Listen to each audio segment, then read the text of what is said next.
So welcome everyone. Thank you very much, Matt. We really appreciate your time being here this afternoon. And without further ado, I'm going to just have you kick it off. Just remind everybody. I think everybody knows who you are, but just remind everybody about your books and that type of thing, and the accomplishments that you've done. Sure thing.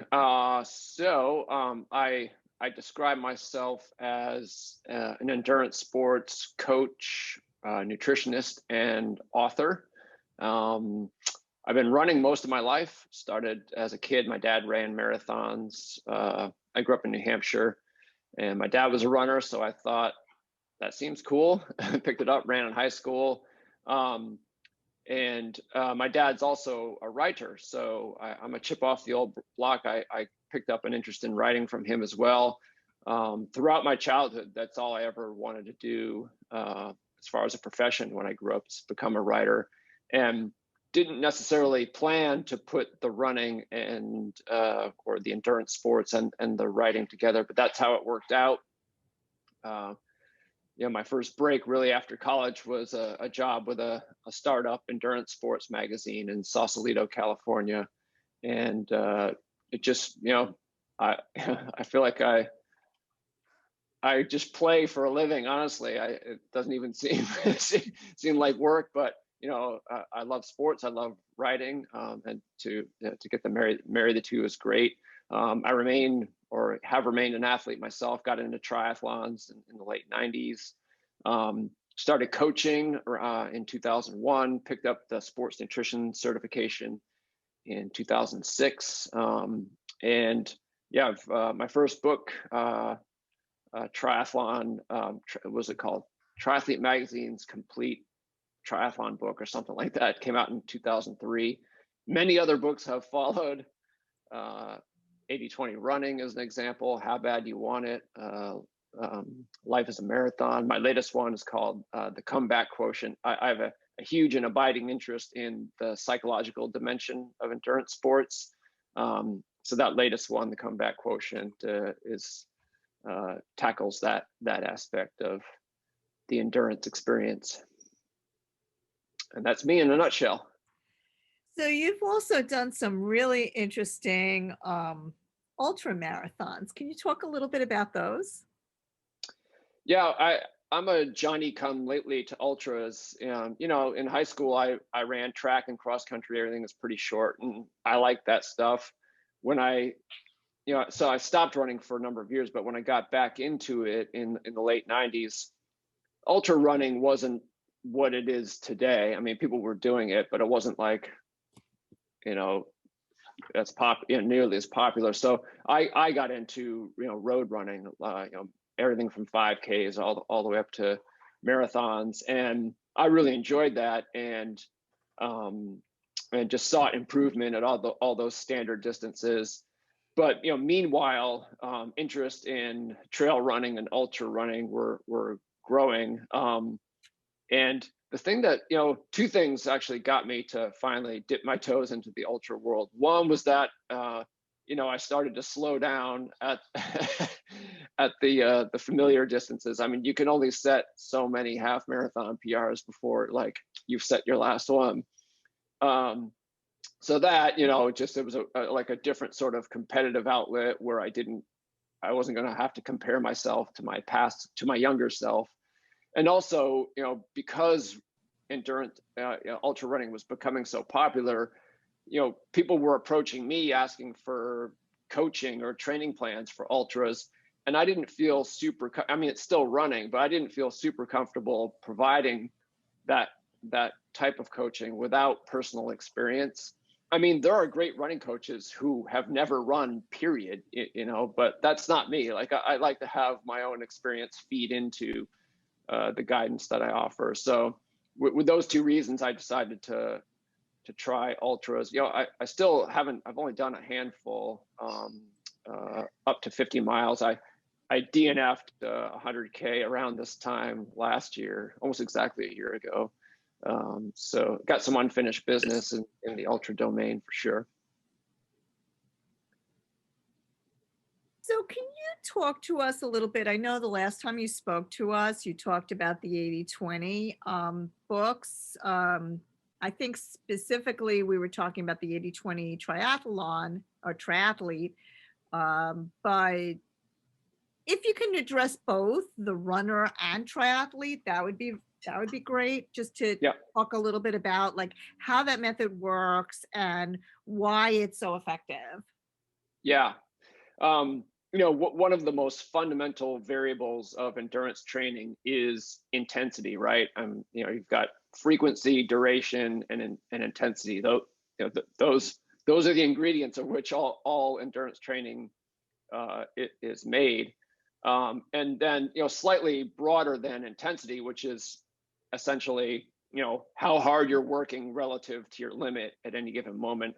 Then there's intensity balance. I mean, I don't think there's a coach out there who would argue that there's one best intensity and that, one should do all of one's training at that, most effective intensity. I think everyone agrees that you need to hit a variety of intensities in your training. So then the question becomes, well, what's the optimal balance? If you're just going to kind of crudely partition it into low, moderate, and high, what percent of your overall training time should be in each one of those buckets? Going back to the late 1950s, the legendary New Zealand running coach Arthur Lydiard, if you go back far enough, nobody had a clue how to train. We weren't, humanity wasn't born knowing the most effective way to train for endurance. So people had to figure it out over decades of trial and error. And this fellow Arthur Lydiard was kind of the first to settle on a formula of high volume, mostly low intensity training. He was a running coach, and it revolutionized the sport. Like it clearly was more effective than the other things that elite runners around the world were doing at the time. It caught on, it took over the world, and pretty much, elite runners have all been doing a version of Lydiard style training ever since.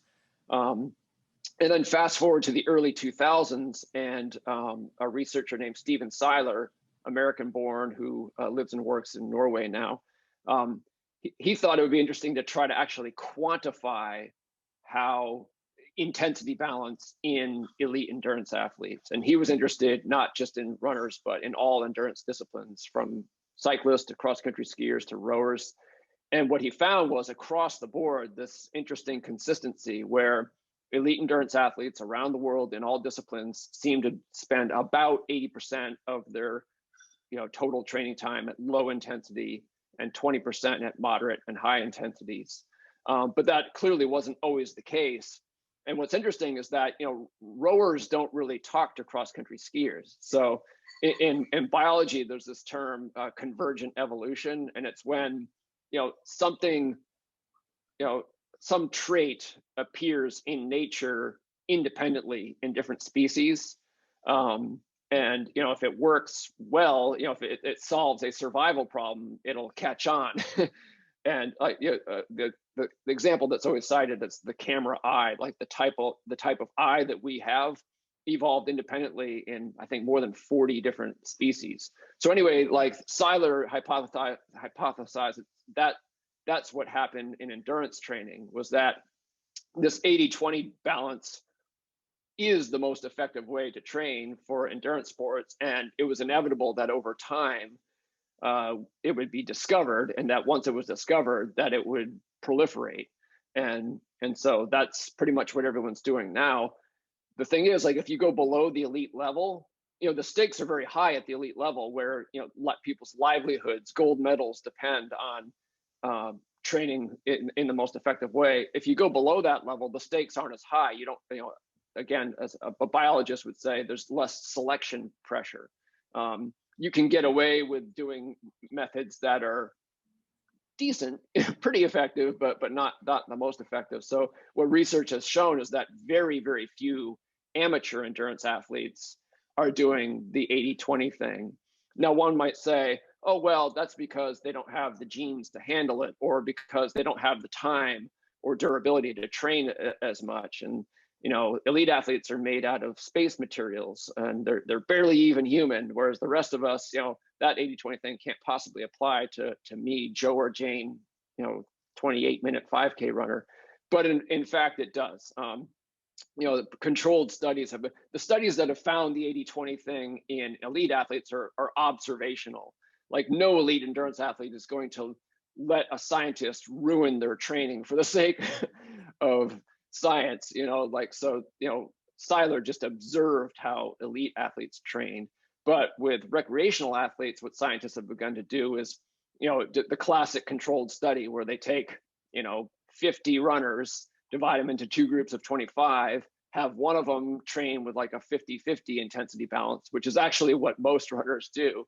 Most runners spend about 50% of their training time at moderate intensity. And then they'll have the other group do an 80-20 thing, and they'll balance it so that total training stress is equal. So you can't say that one group is training harder than the other. They're just training with different intensity balances. And even athletes who train at pretty low volume, like an average of 45 minutes of training per day, get better results off of that 80-20 approach than they do off of what most of us are doing. So I'm going to open this up to everybody on this call to see if anybody has questions about ultra marathon running or the 80-20. I know a few of you guys are actually following Matt's plan. So, ask away.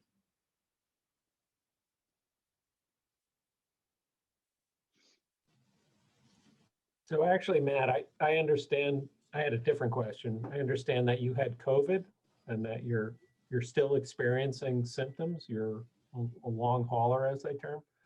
Is there any advice that you would provide to people who are recovering from COVID about how to get back into shape? What you should be looking for, what you should be aware of? Yeah, that's a good one. With almost, the classic advice is listen to your body, for forever, when you're talking about viral infection, they say, if you have a fever, don't exercise. But generally what seems to work is like, what your body feels up to generally is okay to do. And what it doesn't feel up to should be considered off limits for the time being. With COVID, that classic advice seems to kind of not apply anymore, and that you really need to be more cautious than that. So it's not a bad thing if you feel well enough, to maybe not do high intensity intervals or some exhaustive endurance session, but at least to get out there and do some basic aerobic training. But when you're initially just returning from COVID, there's all kinds of stuff that can be lurking hidden. Inflammation, organ damage, damage to the walls of your vascular system, and so you might not be as healthy or as recovered as you feel. So just really taking your time with it and just being patient. It can be frustrating, especially if you do feel ready. So I would just encourage athletes to just draw out the process, because what you want to avoid is making a lot of progress and then going backwards because you've crossed a limit that was invisible to you. So this is I'm not a doctor, so I'm not really dispensing doctor's advice, but this is the advice I've gotten from real experts that I trust, including some of the people who were involved in actually creating like the official guidelines, medical guidelines for athletes recovering from COVID. Matt, were you able to find some of these hidden things through like blood studies, or how did you find out those things that were lurking in the background? Yeah, I mean, you can, it's hard to, in my case, it was a little unusual in that, I had COVID last spring, recovered or seemed to recover fully and was healthy for 6 months before I developed long haul system symptoms. And so, you know, I started to undergo all these various medical tests, you know, at that time. And, you know, it depends a little bit.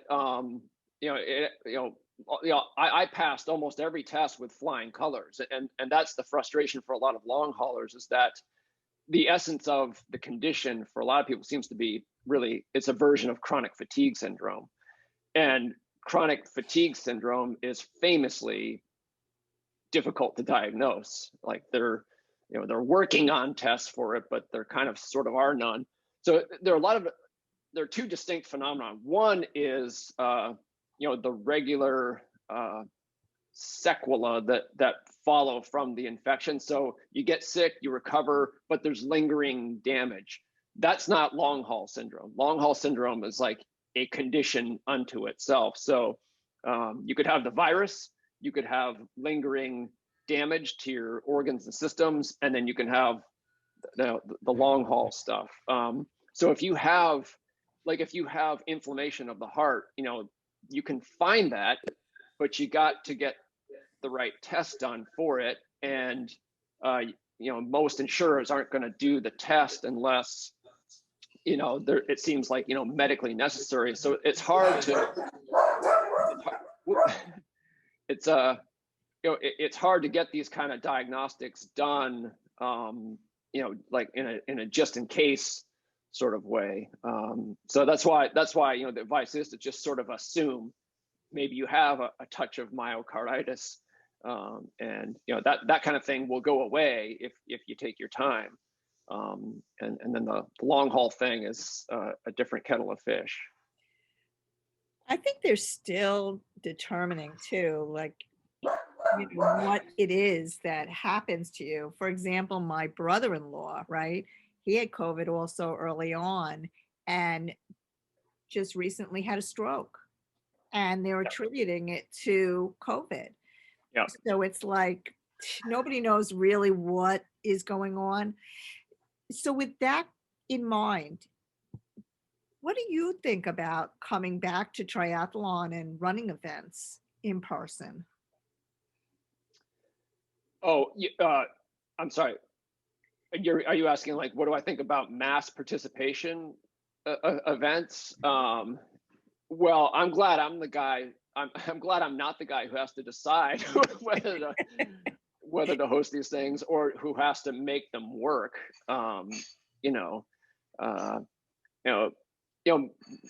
Race directors, they had a hard enough job before COVID. Right? They're the lifeblood of the sport, and it's really a thankless job. You know, you hear the complaints, but you don't get many pats on the back for for doing the work to create these forums for us to do our thing. I know some race directors personally, and they're struggling. I'm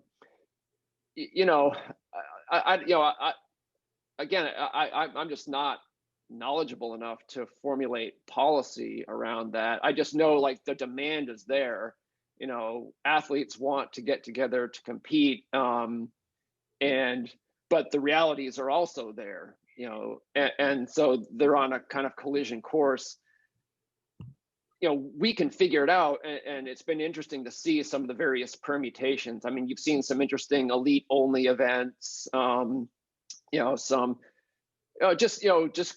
Creative ways of making it work, and it's not the same. And what we haven't seen is 50,000 sweaty, half-naked people crammed together in corrals. Like,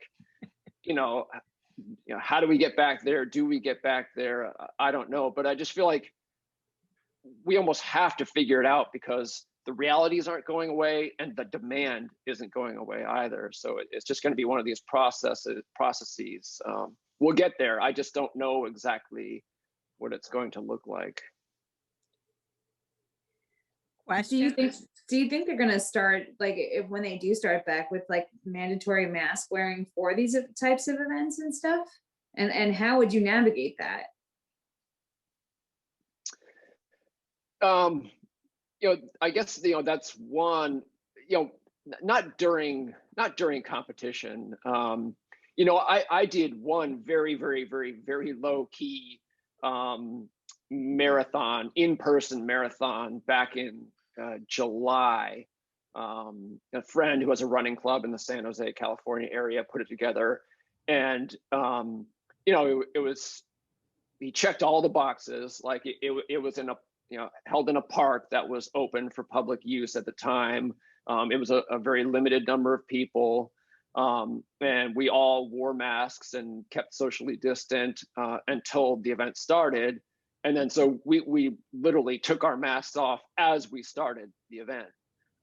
So that was one way to do it. But I think it'll be less that sort of thing and more, maybe things like, proof of vaccination, like as a requirement.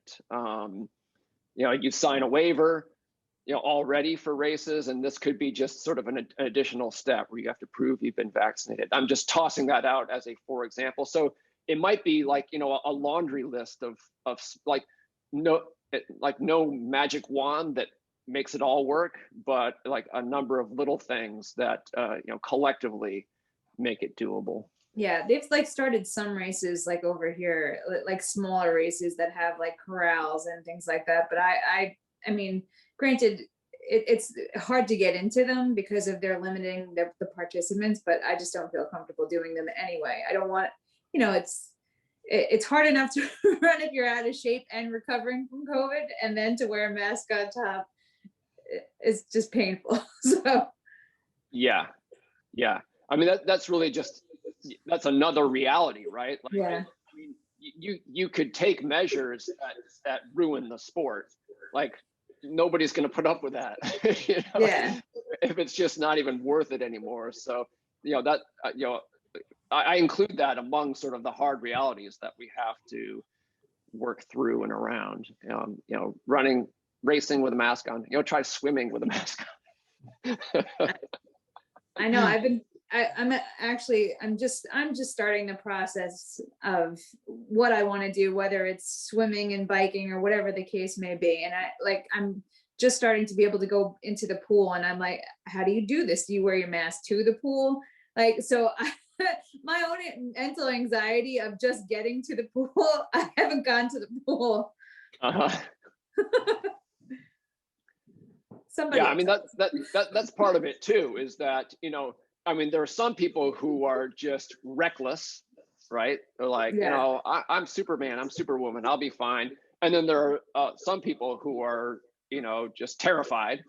And then there's a spectrum in between. So that sort of affects the demand to a certain degree, is that, people have their own individual risk tolerance.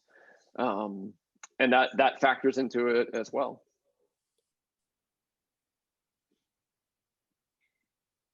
So I have a question. It's going to be, unless you've been able to get into, an event like you described before, or an elite-only event, for most of us, it'll probably be over a year before we're actually able to be in a regular race again. And I imagine that going back into a race again, you almost have to temper your expectations, or maybe even go in it just for fun, just because if you go in it with the attitude, oh, I want to set a PR or something like that, you may just, because you haven't raced in so long, you may end up screwing yourself just because you're not used to racing again. Yep. And you have to kind of like ease your way back into that mentality and that type of performance. Is that fair game? Or is it? Yeah, I think it's just like, it's sort of a novel manifestation of what's always been the case, is that you need to contextualize every race you do. Like, what does it mean? What are reasonable expectations for it? Like, where does it fit in the broader context of, my season, my development, my athletic journey? To give you a personal example, and you can file this under do not try this at home, but when I was sick in the spring, I lost a lot of fitness. It was an entire month where not only was I unwell, sometimes not even well enough to walk my dog, but so I was, I was just not training. I was losing a month of fitness, and then when I came out the other side, and I'm contradicting my own advice because again, this is early days. We're talking about early April, and we didn't know a lot then. So I was really hungry, because I had missed training. And so I just thought, it would be a fun experiment I had a friend who was hosting a virtual race series, and there was a marathon on the calendar it was 6.5 weeks out from my first run. And I thought, like, I'm going to do it. Like, I just want to see what's possible. For me, it was a little bit, I had a sort of pay it forward mentality. Like, I knew I wasn't going to set a PR in the marathon, but I wanted to see, like, how fast can I regain fitness if, A, I really push the envelope, but B, remain smart. Like, don't just, put myself voluntarily through a meat grinder, but try to nail it. You know what I mean? Like, try and, not blow myself up, but get as fit as a person can possibly get at age 49 in 6.5 weeks.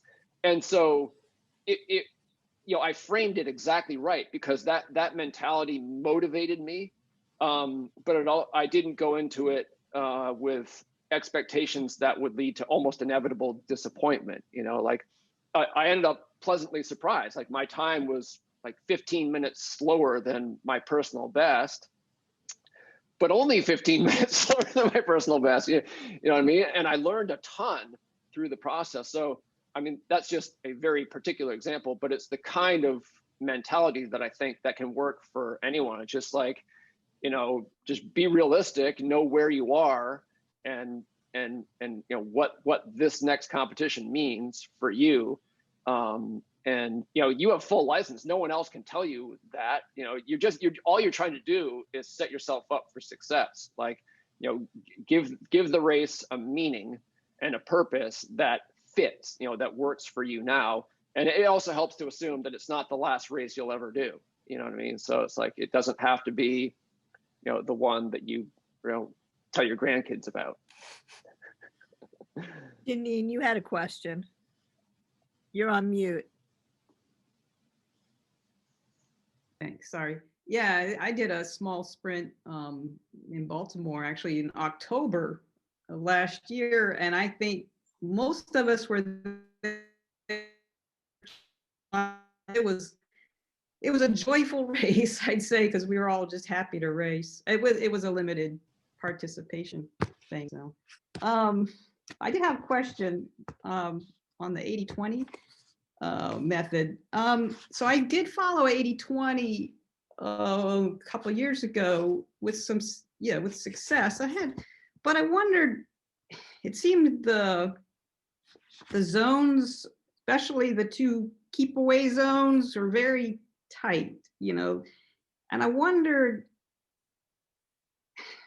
how much more or less, or if you could just talk about the difference between that kind of the 80-20 zones and just saying something like, on a perceived effort scale of 1 to 5, just avoid 3, Yeah.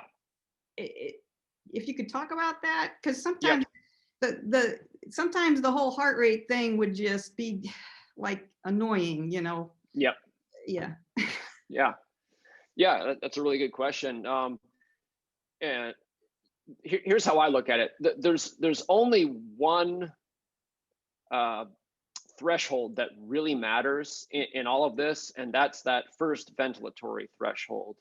The first of 2 thresholds on the spectrum of exercise intensity is at which there's an abrupt spike in the breathing rate. And that's the one that occurs for most everyone between 77 and 81% of maximum heart rate, which it's a pretty low intensity. And more exercise physiologists are wanting to define, to set that as the physiological border between low and moderate intensities. And that threshold just so happens to align almost perfectly with the talk test. So if you're below that threshold, you can speak comfortably. If you're above it, you either can't or you're not sure. And the trouble people have with the talk test is like, well, I'm not sure, like what's comfortable, define comfortable. But what's cool about the actual research that's been done to validate the talk test is that all you have to do is count not sure as no. So like either you're sure you can speak comfortably, and then not sure and definitely not are in the same bucket. Like you're above what the research has shown, that like if you're actually measuring your breathing rate, you're above the ventilatory threshold, even if you're not sure if it's comfortable or not. So I've actually added the talk test to our list of sort of field tests that you can do to define your zones. But the thing that matters most is just being below that threshold when you intend to be. So when your goal is, which it should be about 80% of the time, to train at low intensity, you should be able to speak comfortably. And or you should be at a heart rate that aligns with that, because that's what you're really doing when you do the talk test. You're finding like, what is the heart rate or running pace or cycling power that aligns with that threshold, right? And then you don't have to necessarily recite the Pledge of Allegiance or whatever you do for the talk test. You can just use that metric. And you can also, you can see what perception of effort aligns with it. It happens to be 4 out of 10. So, not going above 4 out of 10, so if you're like, let's say, 8 miles into a 10-mile run, you can just say, is my perceived effort level, still 4 or below? So that, and the rest is just details, really. Beyond that, intensity matters, but it's more a case of tailoring your intensity to the specific structure of the workout. So like, say, for example, you're going to go to the track and do 8 times a quarter mile. Really, the only goal of a session like that is to put in about 90% effort. Like your session RPE, like your assessment of how hard the workout was, should be about a 9 out of 10 when you finish. And honestly, you could just not measure anything. You could just like, that's the workout, go do it. And you're fine, because it's supposed to be high intensity. And if you work really hard but don't crush yourself in the workout, job done. But the one thing that it's just like, where real damage is done, where athletes are effectively wasting their training time, is when they're above that ventilatory threshold, when they should be below it or intend to be below it. So that kind of simplifies everything. Yeah, that helps.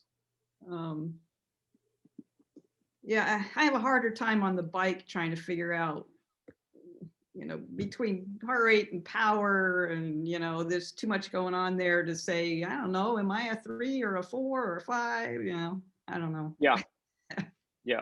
But yeah, I like, that's the other thing. It's like, it's funny, there was just a study done showing that athletes, when they did time trials, when they were only paying attention to one metric, they performed better than if they had multiple different metrics. Yeah. And that's sort of what you're talking about. It's just like, just give me one pole star to follow. And so I do recommend that too. I mean, there are pros and cons to each metric, but it's best just to put your faith in one in appropriate circumstances. So heart rate is really good for holding yourself back. Like if it's supposed to be a low intensity session and you want to avoid getting into no man's land, that moderate intensity rut, heart rate is good for that, because it's not a performance metric. Like you don't brag about your heart rate to your Strava following. But for other circumstances, heart rate is not particularly useful. On the bike, I really do like power, because a watt is a watt is a watt in any circumstance. But you kind of have to commit to it. And like if you find your heart rate and your power meter disagreeing, yeah, like yeah, you don't want that. Like, you just want to say, like, for this type of session or just in general, I trust this one more than that one, and then ignore the other one. Okay. Thank you. Actually, kind of related to that, for swimming zones. So after about a month of not swimming, I got back into the pool in January, started swimming a little bit, then did a time trial at the end of the month, put in my 400 and 200 times into the zone calculator. And the zone 2 time was at a speed that would be really hard, to keep at that level. Yeah. And I don't know if it was just because, I was basically out of shape and just getting back into shape, but it seemed like the only way I could swim at zone 2 is if I did something like a 2-finger drill or something like that. Uh-huh. Is it worthwhile to do it that way until your condition improves, where your zones are a little bit more spaced, or what? Yeah.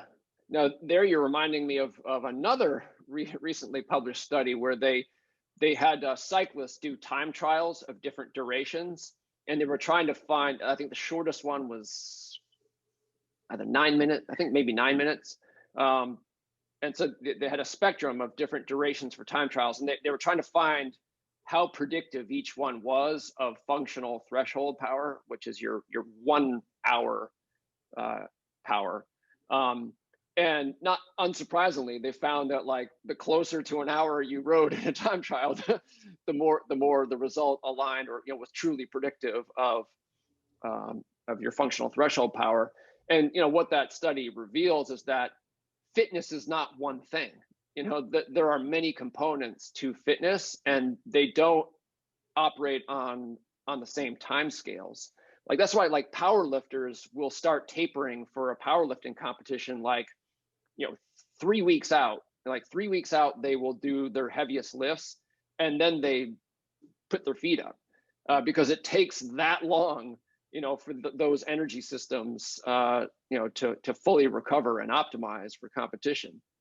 And what I found when I came back from COVID is, in addition to signing up for this virtual marathon, I also signed up for, I had another friend who was putting on a series of virtual mile races.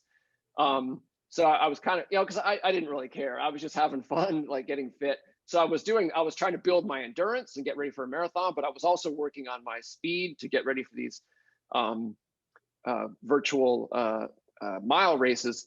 And what I found was that my speed came back way quicker than my endurance did. And so I was sort of climbing the ladder. And I think that's what you were seeing with that test. I mean, there are different tests that you could do, to assess your swim fitness. And that particular one will skew toward anaerobic fitness. So when you're just getting back in the pool, you're going to do better in that sort of test than you would in something longer, low intensity, more sustained. So, I would recommend either just, in those circumstances, take that test with a grain of salt, or do a different test. Okay, thanks. Yep. We have about 5-10 minutes left. If anybody else has any questions.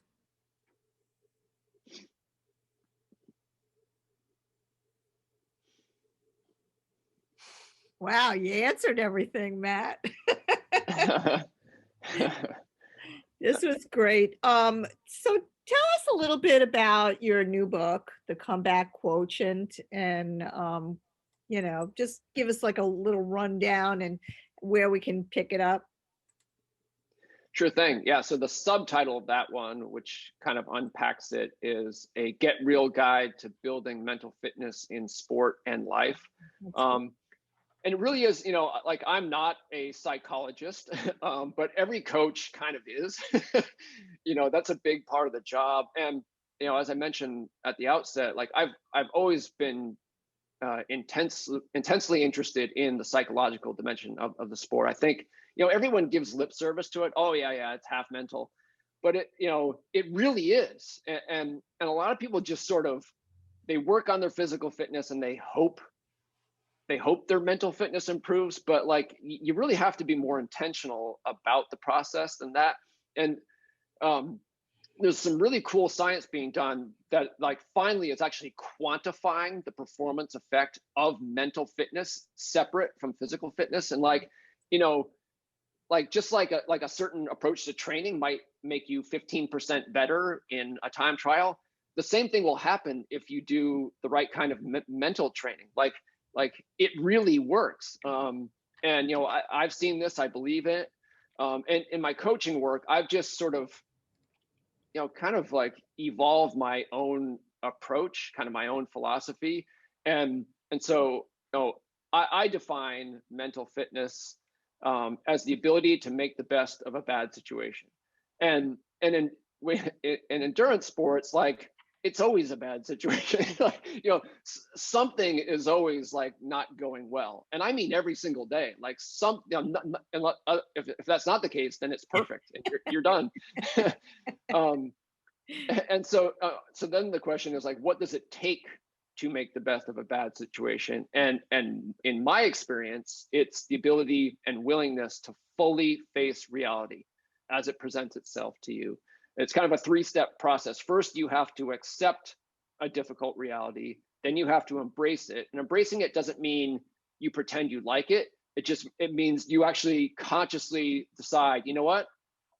It's not the way I want it, but I am choosing to make the best of it regardless.